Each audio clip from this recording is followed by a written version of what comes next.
사도신경으로 신앙 고백드림으로 새벽 예배 시작합니다. 전능하사 천지를 만드신 하나님 아버지를 내가 믿사오며 그 외아들 우리 주 예수 그리스도를 믿사오니 이는 성령으로 잉태하사 동정녀 마리아에게 나시고 본디오 빌라도에게 고난을 받으사 십자가에 못 박혀 죽으시고 장사한 지 사흘 만에 죽은 자 가운데서 다시 살아나시며 하늘에 오르사 전능하신 하나님 우편에 앉아 계시다가 저리로서 산자와 죽은 자를 심판하러 오시리라. 성령을 믿사오며 거룩한 공회와 성도가 서로 교통하는 것과 죄를 사하여 주시는 것과 몸이 다시 사는 것과 영원히 사는 것을 믿사옵나이다. 아멘. 이 아침에 우리에게 주시는 하나님의 말씀은 이사야 29장 15절에서 마지막 24절 말씀까지입니다. 이사야 29장 15절에서 마지막 24절 말씀까지. 우리 말씀 찾으셨으면 한 목소리로 같이 읽습니다. 자기의 계획을 여호와께서 깊이 숨기려 하는 자들은 화 있을진저 그들의 일을 어두운 데에 행하며 이르기를 누가 우리를 보랴 누가 우리를 알랴 하니 너희의 패역함이 심하도다. 토기장이를 어찌 진흙같이 여기겠느냐. 지음을 받은 물건이 어찌 자기를 지은 이에게 대하여 이르기를 그가 나를 짓지 아니하였다 하겠으며 빚음을 받은 물건이 자기를 빚은 이에게 대하여 이르기를 그가 총명이 없다 하겠느냐. 오래지 아니하며 레바논이 기름진 밭으로 변하지 아니하겠으며 기름진 밭이 숲으로 여겨지지 아니하겠느냐. 그날에 못 듣는 사람이 책의 말을 들을 것이며 어둡고 캄캄한 데에서 맹인의 눈이 볼 것이며 겸손한 자에게 여호와로 말미암아 기쁨이 더하겠고 사람 중 가난한 자가 이스라엘의 거룩하신 이로 말미암아 즐거워하리니 이는 강포한 자가 소멸되었으며 오만한 자가 그쳤으며 죄악의 기회를 엿보던 자가 끊어졌음이라. 그들은 송사로 사람에게 죄를 씌우며 성문에서 판단하는 자를 올무로 잡듯하며 헛된 일로 의인을 억울하게 하느니라. 그러므로 아브라함을 구속하신 여호와께서 야곱 족속에 대하여 이같이 말씀하시되 야곱이 이제는 부끄러워하지 아니하겠고 그의 얼굴이 이제는 창백해지지 아니할 것이며 그의 자손은 내 손이 그 가운데 행한 것을 볼 때에 내 이름을 거룩하다 하며 야곱의 거룩한 일을 거룩하다 하며 이스라엘의 하나님을 경외할 것이며 마음이 혼미하던 자들도 총명하게 되며 원망하던 자들도 교훈을 받으리라 하셨느니라. 아멘. 오늘은 함께 읽으신 이사야 29장 15절에서 24절 말씀을 중심으로 역전의 나라라는 제목의 말씀으로 잠시 은혜 나누겠습니다. 우리는 지금 화와 회복의 노래라고 불리는 이사야 28장부터 35장까지의 말씀을 살펴가고 있습니다. 어제 말씀에 이어서 오늘 말씀은 먼저 유다의 영적 타락의 세 번째 증상에 대해서 말씀해 줍니다. 어제 말씀에서 본 대로 유다의 영적 타락상의 첫 번째 모습은 영적 무지였습니다. 유다는 영적으로 눈이 어두웠고 술에 취한 자들처럼 정신을 차리지 못했습니다. 왜냐하면 유다 백성들의 눈의 역할을 감당해야 될 유다의 선지자들과 선견자들이 맹인처럼 되어버렸기 때문에 그렇습니다. 그들이 그렇게 된 이유는 자신들의 정욕과 욕심과 하나님을 떠나 자기가 중심이 된 그 상실한 마음을 하나님께서 그냥 내버려 두셨기 때문에 그렇습니다. 그러니까 하나님의 말씀을 들어도 들리지가 않고 보아도 보이지가 않았던 겁니다. 그래서 그들은 그렇게 영적으로 무지한 상태가 되었던 거죠. 그리고 두 번째 이유는 두 번째 유다의 영적 타락상의 모습은 외식하는 신앙이었습니다. 그들은 입술로만 하나님을 부를 뿐 마음은 이미 하나님으로부터 멀어져 있었던 겁니다. 그래서 하나님께서 그들에게 지혜와 총명을 빼앗아 버리십니다. 그래서 그들은 더욱더 무지한 자가 되어버리고 그래서 깨닫지를 못하게 되었던 겁니다. 오늘 말씀은 이 세 번째 유다의 영적 타락상에 대해서 말씀해 주시는데요, 토기장의 비유를 통해서 유다 지도자들의 교만과 어리석음에 대해서 말씀하고 있습니다. 여러분, 구체적으로 유다 지도자들의 교만과 어리석음이 뭐냐면, 유다 지도자들은 하나님이 애굽과 동맹을 맺지 말라고 분명하게 말씀하셨음에도 불구하고 애굽과 동맹을 맺어버리고 맙니다. 그리고는 그 사실을 마치 하나님이 모르실 것처럼 그렇게 하나님을 무시했던 겁니다. 여러분, 15절 말씀해 보시면, 자기의 계획을 여호와께 깊이 숨기려 하는 자들은 화 있을진저 그들의 일은 어두운 데에서 행하며 이르기를 누가 우리를 보랴 누가 우리를 알랴 하니 그럽니다. 유다는 자신들이 애굽과 동맹을 맺은 걸 하나님이 모르실 거라고 말합니다. 여러분, 잘 보세요. 이 말 속에는 이미 그들은 애굽과 동맹을 맺는 것이 하나님의 뜻에 맞지 않다는 걸 알고 있었다는 겁니다. 그래서 어두운 데서 몰래 그 일을 행했던 거예요. 그럴 수밖에 없는 게, 하나님께서 벌써부터 이사야 선지자를 통해서 애굽을 의지하려고 했던 그들의 태도에 대해서 하나님은 계속해서 책망하셨기 때문에 그렇습니다. 그럼에도 불구하고 유다는 몰래 애굽과 동맹을 맺고 그것을 의지하려고 했던 겁니다. 그리고는 이 사실에 대해서 이사야는 물론이고 하나님도 모를 것이라고 그렇게 여겼던 겁니다. 여러분, 이건 하나님을 자기들 수준으로 바라보고 하나님을 자기 수준으로 제한하는 겁니다. 마치 하나님을 우리 인간들과 다를 바 없는 그런 존재로 여기고 있는 거죠. 그래서 여러분, 16절에서 하나님이 이렇게 말씀하십니다. 너희의 패역함이 심하도다. 토기장이를 어찌 진흙같이 여기겠느냐. 지음을 받은 물건이 어찌 자기를 지은 이에게 대하여 이르기를 그가 나를 짓지 아니하였다 하겠으며, 빚음을 받은 물건이 자기를 빚은 이에게 대하여 이르기를 그가 총명이 없다 하겠느냐 그럽니다. 그러니까 하나님 앞에서 사실을 숨기고 감추려고 하는 건 마치 토기장이를 진흙처럼 여기고, 진흙이 토기장이를 향해서 그가 나를 짓지 아니하였다라고 말하는 것과 같다는 겁니다. 빚음을 받은 물건이 자기를 빚은 이에게 총명이 없다고 말하는 그것하고 다를 바가 없다는 겁니다. 그래서 하나님은 이러한 그들의 모습을 패역함이라고 그렇게 말하고 있습니다. 이것이 바로 하나님에 대한 유다의 태도였고, 특별히 유다의 지도자들이 하나님에 대하여 가지고 있었던 태도입니다. 하나님을 자기 수준으로 끌어내어서 그 하나님을 자기가 속일 수 있다고 생각했던 거죠. 이게 바로 패역함이라는 겁니다. 여러분, 얼마나 하나님을 우습게 여기는 태도입니까? 이처럼 하나님을 자기들 마음대로 생각하고 자기들 마음대로 이해하고 자기들의 생각의 틀에 맞추어서 하나님을 믿는 걸 제대로 된 신앙이라고 말할 수 있겠습니까? 이런 신앙을. 이건 믿음이 아닙니다. 이건 거듭 말씀드리지만, 믿음은 내 생각을 끄집어내고 하나님의 생각을 집어넣는 것, 이게 믿음인 거. 이게 여러분, 이 모습이 바로 오늘 우리 한국교회의 모습이 아닙니까? 우리 한국교회는 지금 믿음에 대해서 새롭게 정의를 내리고 새롭게 그 믿음을 붙들어야 할 때입니다. 지금 우리 한국교회는 이런 자들 때문에 나라가 온 큰 위기에 빠졌습니다. 자기의 신념과 자기의 정치적인 입장과 자기가 가지고 있는 그 이념을 가지고 그것을 신앙으로 둔갑해서 하나님을 찾습니다. 이건 믿음이 아닙니다. 이건 누구든지 나를 따라오려거든 자기를 부인하고, 여러분, 자기를 부인한다는 게 뭡니까? 자기의 신념, 자기의 정치적인 입장, 자기가 가지고 있는 이념, 자기가 가지고 있는 생각, 욕심, 욕망, 꿈, 비전, 이걸 다 부인하고 자기 십자가를 지고 주님을 따라야 합니다.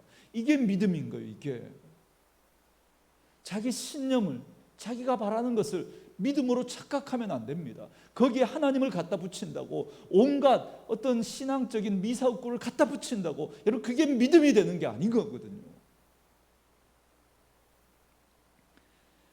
그런데 자기를 부인하지 않고 자신의 더럽고 추한 욕심과 정치적인 야망을 그대로 가지고 거기에 하나님을 덧붙여서 내 욕심과 내 야망을 이루려고 합니다. 그리고 그걸 믿음이라고 합니다. 이건 하나님을 믿는 게 아니에요. 하나님을 이용하는 거지. 오히려 하나님을 업신여기는 겁니다. 여러분, 믿음은 사실에 근거한 믿음이어야 합니다. 사실에 근거하지 않으면 그건 맹신인 거죠. 맹신. 그렇다면 우리들이 믿는 믿음의 근거, 그 사실이 무엇이겠습니까? 바로 하나님의 말씀입니다. 하나님의 말씀. 그렇기 때문에 우리는 말씀을 통해서 하나님을 바르게 알고 바르게 이해하고 바르게 인식하고 믿어야 합니다.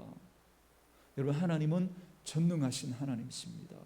하나님은 무소부재하신 분이십니다.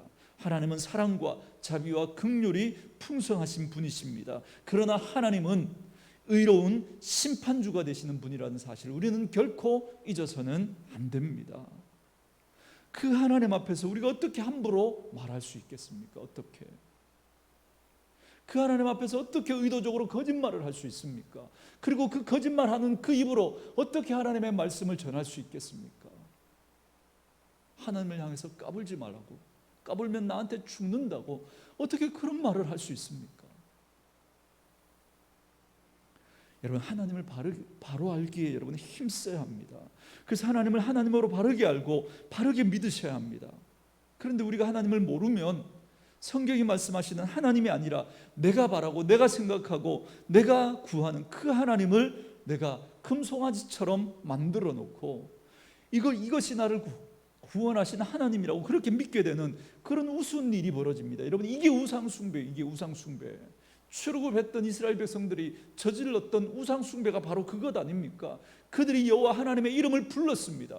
우리를 구원한 하나님이라고 그 앞에서 절기를 지키고 예물을 드리고 금고래를 빼드리고 그 앞에서 놀고 뛰고 춤추며 하나님 앞에 온갖 열정적으로 하나님 앞에 예배하면서 그들의 믿음을 보였습니다.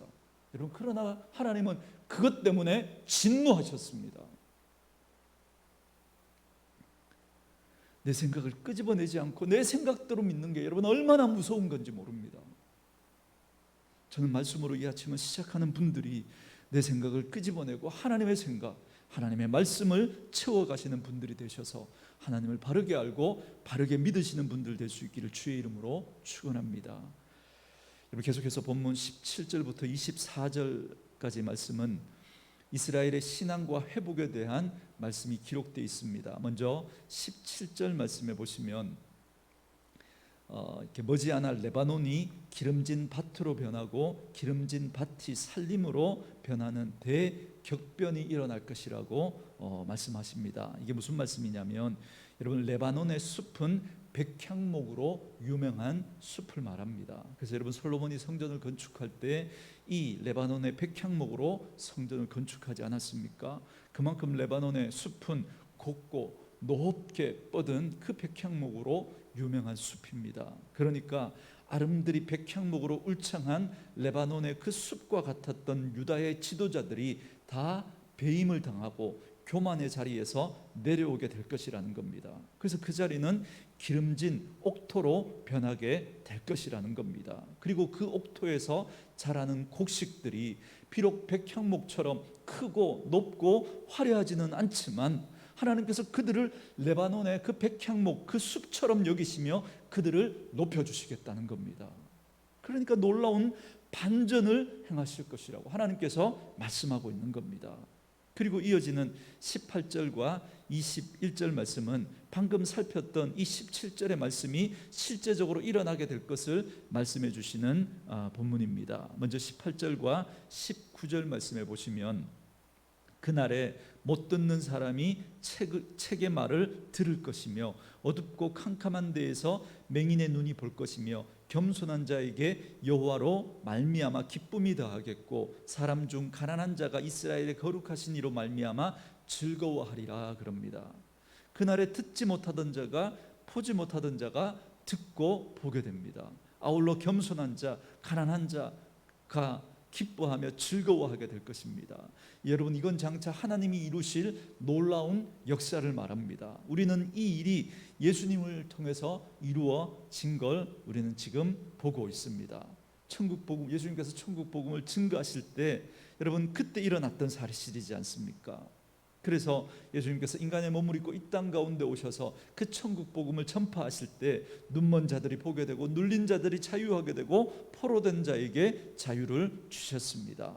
그리고 무엇보다 예수님은 죽음의 권세로부터 우리를 해방하시고 죽음에서 생명을 얻게 하셨습니다. 이 하나님의 나라의 시작을 하나님이 알리셨습니다. 그러나 온전하진 않지만, 그러나 우리 주님 다시 오실 때 그 재림의 날에 이 완전한 회복된 하나님의 나라의 그 영광을 우리는 보게 될 것입니다.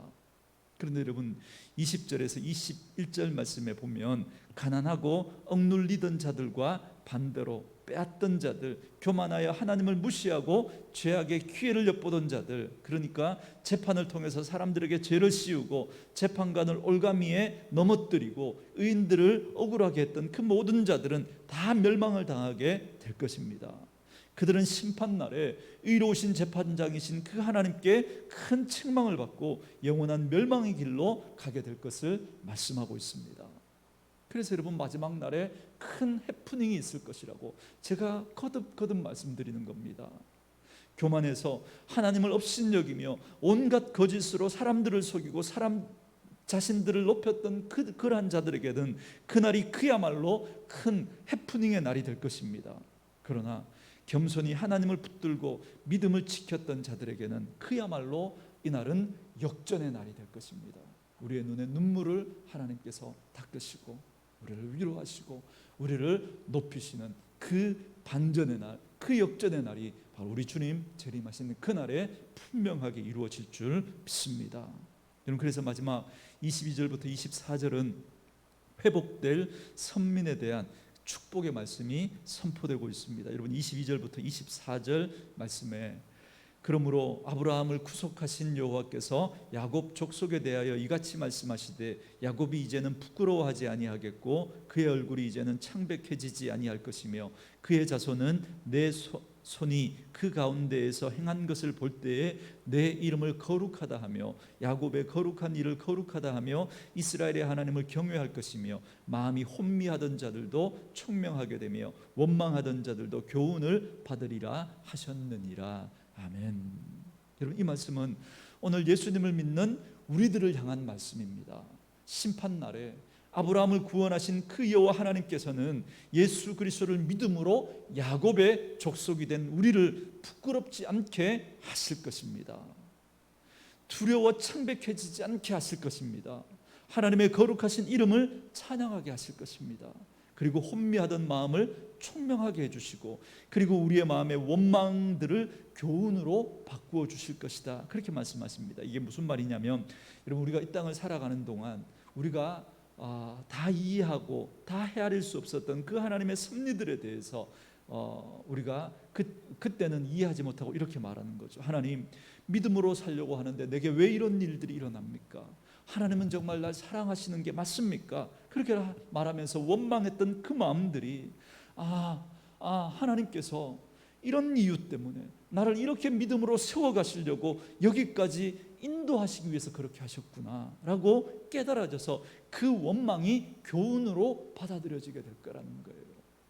지금은 봉안책처럼 그렇게 하나님의 말씀이 깨달아지지 않고 막 그렇게 되었던 그런 우리의 어떤 무지함들이 그날에는 깨달아져서 바울의 고백처럼 지금은 거울을 보는 것처럼 희미하지만 그날에는 얼굴과 얼굴을 대하여 보는 것처럼 다 이해되어지게 될 것이에요.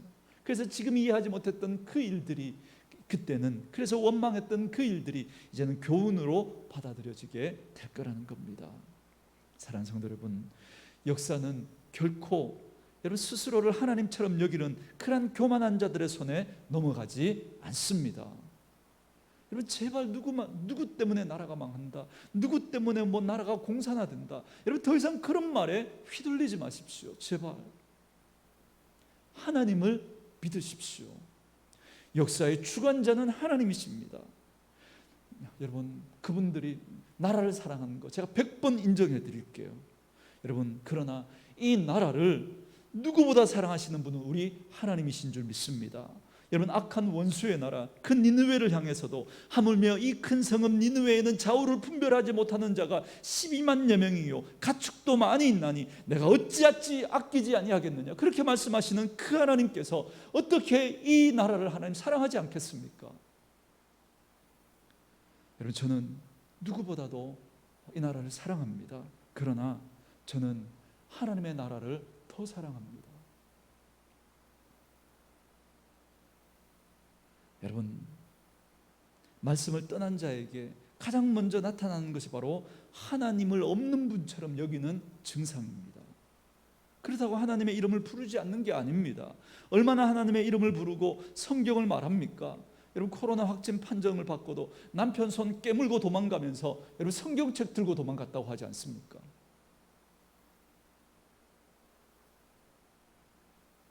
여러분, 그게 믿음이 아니에요. 그게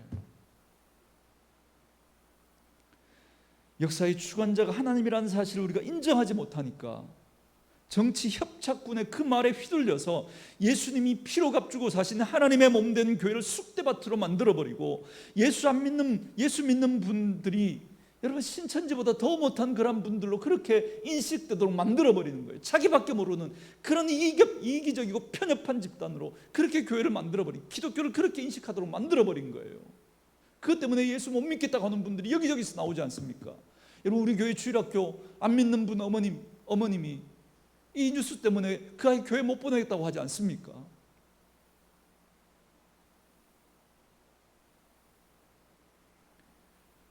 사랑하는 성도 여러분, 우리는 하늘 백성입니다. 하늘 백성으로 이 땅을 살아가는 자들입니다. 이 땅의 일에 너무 휘둘리지 마십시오. 결코 이 땅의 일에 소홀하라고 제가 말씀드리지 않습니다. 정치적인 것에 휘둘리지 마시라는 거예요. 여러분, 정당 투표에서 기독자유당이 3%만 받으면 국회의원 3명을 만들어서 원내 진입할 수 있다고 하는 그 정치적인 욕심 때문에 이렇게 교회를 좌우로 갈라놓고 쑥대밭을 만들어버렸습니다. 여러분, 저는 누구보다도 이 나라, 우리 조국 대한민국을 사랑합니다. 그러나 하나님 나라보다 더 사랑하지는 않습니다. 여러분, 교회에서 정치 이야기하지 마시고 정하시려면 하나님 나라 정치 이야기하십시오. 여러분, 오늘 말씀이 하나님 나라에 대한 정치 공약을 하나님이 말씀해 주는 것 아닙니까? 이 공약을 말씀하신 분은 사람이 아니라 하나님이십니다. 사람은 포퓰리즘에 의해서 지키지도 못할 그 공약을 남발하지만 하나님은 결코 그런 이야기 하시지 않습니다. 여러분, 오늘 이 말씀이 우리 주님 다시 오시면 이루어질 그 하나님의 나라에 대한 그 정치 공약을 하나님 말씀하시는 것 아닙니까? 헛된 정치 공약에 휘둘리지 마시고 하나님 나라에 대해서 말씀하시는 이 하나님 나라 공약을 여러분 믿음으로 붙들고 오늘도 하늘 백성으로 매력 있는 모습으로 이 땅을 살아내시는 저와 여러분 될 수 있기를 주님의 이름으로 축원합니다. 이 시간에 우리 말씀 기억하면서 우리 찬양 부르고 기도하는 시간 갖겠습니다. 찬송가 240 몇 장인가요? 245장인가요? 9장입니까? 예, 249장입니다.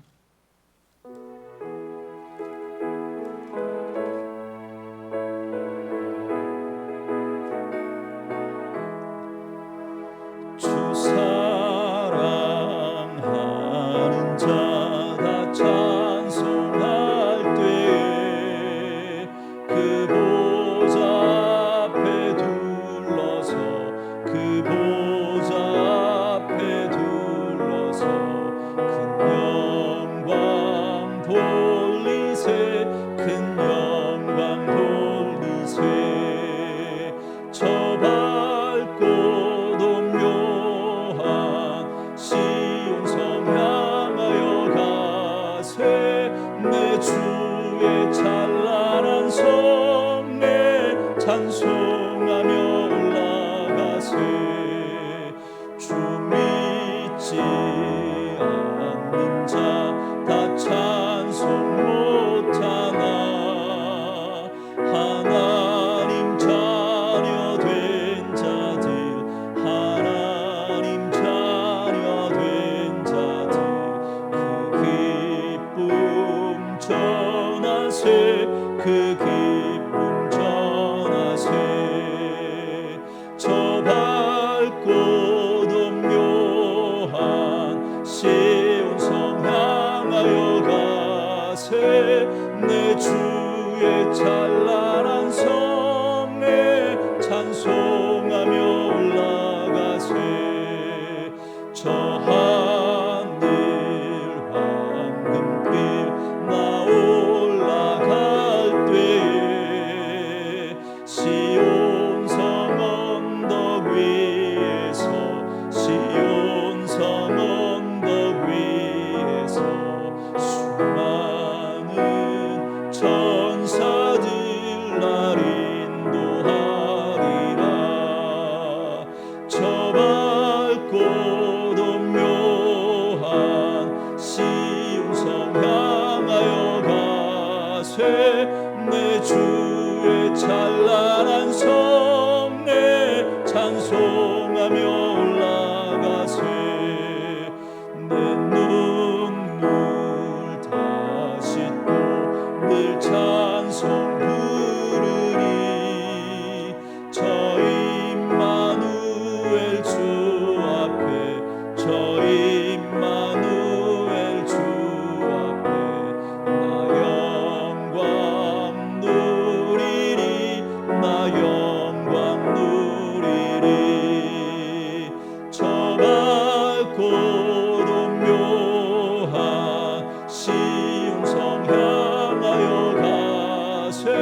아멘.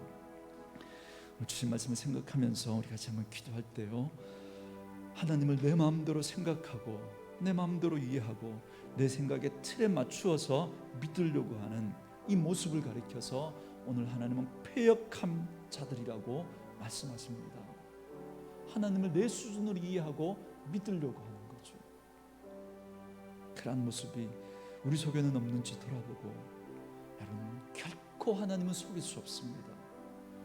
내 생각을 끄집어내고 하나님의 생각을 붙들고 하나님을 하나님으로 바르게 믿을 수 있는 저희들 될 수 있도록 은혜를 다해 달라고 기도하시고, 마지막 날에 하나님께서 이루실 놀라운 반전을 기대하면서 하나님께서 우리에게 주신 하나님 나라에 대한 소망, 이게 바로 하나님의 공약이지 않습니까?